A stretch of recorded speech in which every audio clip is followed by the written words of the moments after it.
On est tous un peu submergés par un véritable océan d'informations.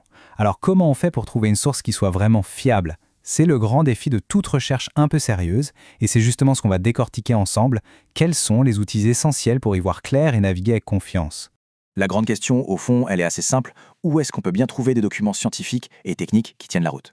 Pour répondre à ça, il faut d'abord comprendre une chose, une différence fondamentale entre les deux grands types d'outils qu'on a à notre disposition.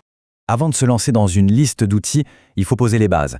Comprendre ce qui sépare un moteur de recherche d'une base de données. Non, ce n'est pas du tout la même chose, et savoir lequel utiliser et surtout à quel moment, eh bien ça fait toute la différence. Alors, voilà le topo. D'un côté, on a le moteur de recherche. Imaginez un immense filet de pêche qu'on lancerait sur tout le web à partir de quelques mots-clés.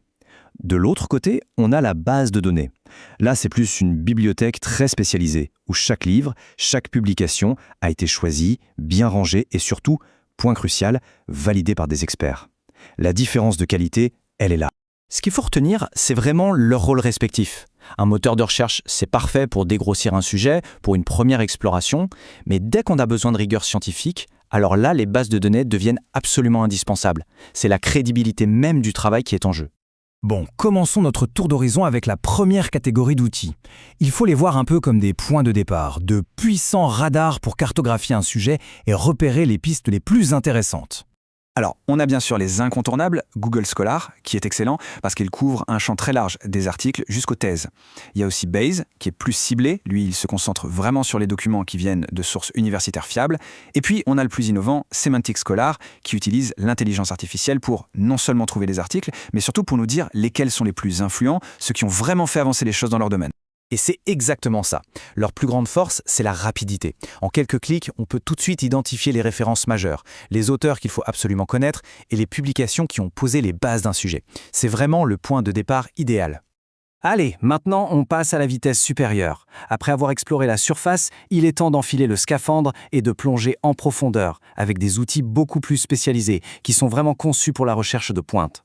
En voici quelques-unes parmi les plus puissantes. Scopus et Web of Science, ce sont un peu les géants multidisciplinaires. On y trouve de tout. Pour tout ce qui est recherche médicale ou biologique, PubMed est la référence absolue, il n'y a pas de débat.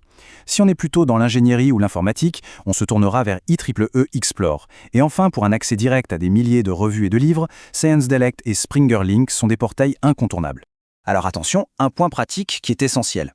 L'accès à tous ces trésors est souvent payant, il passe par des abonnements d'université ou de laboratoire. Mais il ne faut pas baisser les bras. De plus en plus d'articles sont disponibles en accès libre, c'est-à-dire gratuit pour tout le monde, et beaucoup de ces bases de données proposent des versions gratuites avec des fonctionnalités un peu limitées, mais déjà très utiles. Avoir les bons outils, c'est une chose. Savoir bien s'en servir, c'en est une autre. Et c'est encore mieux. Alors maintenant, on va changer de perspective et on va se concentrer sur les techniques qui permettent de vraiment exploiter tout le potentiel de ces outils, peu importe la plateforme qu'on utilise. Voici une petite méthode toute simple en 4 étapes. Premièrement, les mots-clés. Il faut être précis et surtout penser à chercher aussi en anglais. Deuxièmement, les opérateurs. On combine ces mots-clés avec et, ou sauf pour affiner la recherche. Par exemple, énergie solaire et stockage. Troisième étape, les filtres. On peut trier par date, par type de document, par auteur, c'est très puissant. Et enfin, la petite astuce de pro, une fois qu'on a trouvé un article vraiment pertinent, on va fouiller dans sa bibliographie. C'est une vraie mine d'or pour dénicher d'autres pépites. Donc pour conclure, ce qu'il faut vraiment retenir, c'est que ces outils, que ce soit les moteurs de recherche ou les bases de données, ce sont nos portes d'entrée principales vers tout le savoir qui a été accumulé jusqu'à aujourd'hui. C'est en quelque sorte le pont entre les questions qu'on se pose et les réponses qui, bien souvent, existent déjà quelque part. Et s'il y a bien une chose à retenir de tout ça, c'est celle-là. Le succès d'une recherche ne dépend pas juste de l'outil qu'on choisit, mais surtout de la manière dont on s'en sert. On peut avoir la meilleure base de données du monde, si la stratégie de recherche n'est pas bonne, ça ne donnera rien. Finalement, on se rend compte que la connaissance, elle est là, elle est accessible.